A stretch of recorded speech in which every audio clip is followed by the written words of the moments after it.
कहानी एक पेड़ की। आज की कहानी एक पेड़ और उसके निस्वार्थ प्यार की है। शहर से कुछ ही दूरी पर एक शांत जगह पर एक बहुत बड़ा पेड़ लगा था। एक छोटा सा बच्चा था, उसका नाम रॉबिन था। वह रोज़ उस पेड़ पर खेलने के लिए आता था।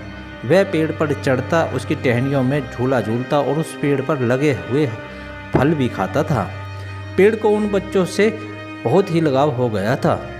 वैसे तो रॉबिन रोज़ उस पेड़ पर झूला झूलने और खेलने के लिए आता था, लेकिन अगर किसी दिन वह ना आ पाए तो पेड़ बहुत ही उदास हो जाता था। उनके दिन बहुत ही अच्छे बीत रहे थे। जब रॉबिन थोड़ा बड़ा हो गया तो उसने पेड़ के पास आना बंद कर दिया।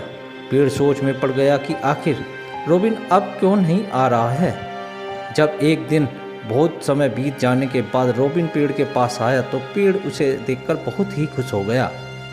रॉबिन के आते ही पेड़ का सबसे पहला सवाल यही था कि मेरे दोस्त रॉबिन, अब तुम मेरे पास क्यों नहीं आते? मेरे साथ खेलते क्यों नहीं हो? और ना ही तुम मेरे साथ बातें करते हो। मैं तुम्हारे इंतज़ार में कितना उदास हो गया हूँ। रॉबिन ने जवाब दिया कि अब मैं बड़ा हो गया हूँ, अब मुझे झूला झूलना अच्छा नहीं लगता है। अब मैं खिलौनों से खेलना पसंद करता हूँ, इसलिए मैं अब तुम्हारे पास नहीं आता। यह बात सुनकर पेड़ बोला, तुम मेरे पास आ गए। रॉबिन ने कहा, वह बात यह है कि मेरे पास बहुत ही कम और बहुत पुराने खिलौने हैं। मैं नए खिलौने खरीदना चाहता हूँ, लेकिन मेरे पास पैसे नहीं हैं। पेड़ ने यह बात सुनकर कहा कि मेरे दोस्त, पैसे तो मेरे पास भी नहीं है, लेकिन मैं तुम्हारी मदद कर सकता हूँ। तुम मेरे फल तोड़कर बाजार में बेच दो, इससे तुम्हें पैसे भी मिल जाएंगे, जिससे तुम नए नए खिलौने खरीद सकते हो और फिर तुम उनके साथ खुशी से खेलना। रॉबिन यह सुनकर बहुत ही खुश हो गया। उसने पेड़ से फल तोड़े और बाजार में उन्हें बेचने पैसे कमा लिए। इसके बाद रॉबिन लौटकर कभी नहीं आया। पेड़ एक बार फिर उदास हो गया। कुछ सालों के बाद जब रॉबिन जवान हो गया तो वह एक बार फिर से पेड़ के पास आया। आते ही पेड़ ने उसे पहचान लिया और कहा, उसका पहला सवाल यही था कि तुम अब मेरे पास नहीं आते ना ही मुझसे खेलते हो और ना ही मेरे साथ बातें करते हो। रॉबिन का जवाब था कि अब मैं जवान हो गया हूँ, मेरी शादी भी हो चुकी है, बहुत जिम्मेदारियाँ हैं मुझ पर। पेड़ ने पूछा कि आज तुम्हें मेरी याद कैसे आई? रॉबिन ने बोलना शुरू किया, मेरे दोस्त पेड़, मेरी शादी हो चुकी है, लेकिन मेरे पास रहने के लिए अपना घर नहीं है। पेड़ ने कहा, मैं तुम्हें घर तो नहीं दे सकता, लेकिन तुम मेरी लकड़ियाँ काटकर अपने लिए एक अच्छा सा घर बना सकते हो। यह सुनकर रॉबिन बहुत ही खुश हो गया। उसने पेड़ को काटना शुरू कर दिया। उससे घर बनाने के लिए काफ़ी ज़्यादा लकड़ी की ज़रूरत थी, तो उसने पूरा पेड़ ही काट दिया।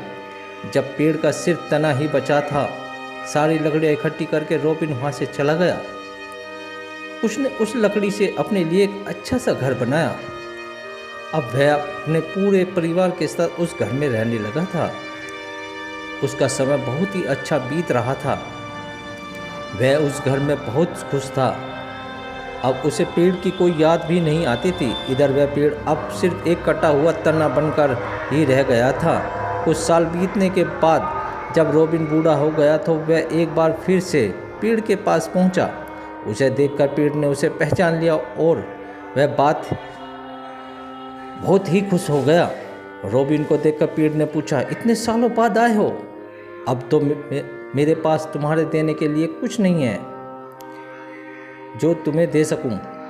अब तो मैं सिर्फ एक कटा हुआ तना बनकर रह गया हूं। यह सुनकर रॉबिन की आंखों में आंसू आ गए। वह बोला, मेरे दोस्त पेड़, आज मैं तुमसे कुछ भी मांगने नहीं आया हूं। मैं अपने इस जीवन की भागदौड़ से बहुत ही थक चुका हूं। अब तो सिर्फ मन की शांति और मैं आराम से बैठना चाहता हूं। तुम ही मेरे एक ऐसे दोस्त हो जिसने निस्वार्थ मेरी मदद की है। अपना सब कुछ तुमने मेरे लिए कुर्बान कर दिया। अब मुझे सिर्फ मन की शांति चाहिए और मैं शांति से बैठना चाहता हूँ। इसके अलावा मैं कुछ नहीं चाहता। पेड़ यह सुनकर बोला, मन छोटा मत करो रॉबिन।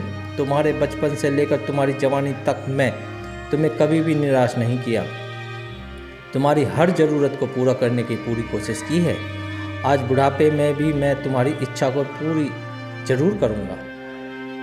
आओ, तुम मेरे कटे हुए तने का सहारा लेकर आराम से बैठ जाओ। तुम्हारा मन जरूर शांत हो जाएगा। सच में जब बूढ़ा रॉबिन पेड़ के तने का सहारा लेकर बैठा तो उसका एकदम मन शांत हो गया और वह बहुत ही अच्छा महसूस कर रहा था। दोस्तों, ये कहानी दुनिया के सारे माँ बाप और उनके बच्चों की है। बच्चे बचपन में उनके साथ खूब खेलते हैं और उन्हीं के साथ रहते हैं, लेकिन जैसे जैसे वे बड़े हो जाते हैं वह अपने माँ बाप से दूर हो जाते हैं। दूसरी तरफ माँ बाप चाहे खुद कितनी भी मुसीबत झेल लें, लेकिन वे अपने बच्चों की सभी ज़रूरतें पूरी करते हैं। ठीक उसी पेड़ की तरह आज की पीढ़ी को माँ बाप के बलिदान को भूलना नहीं चाहिए और उन्हें बुढ़ापे में भी उनका सहारा बनना चाहिए।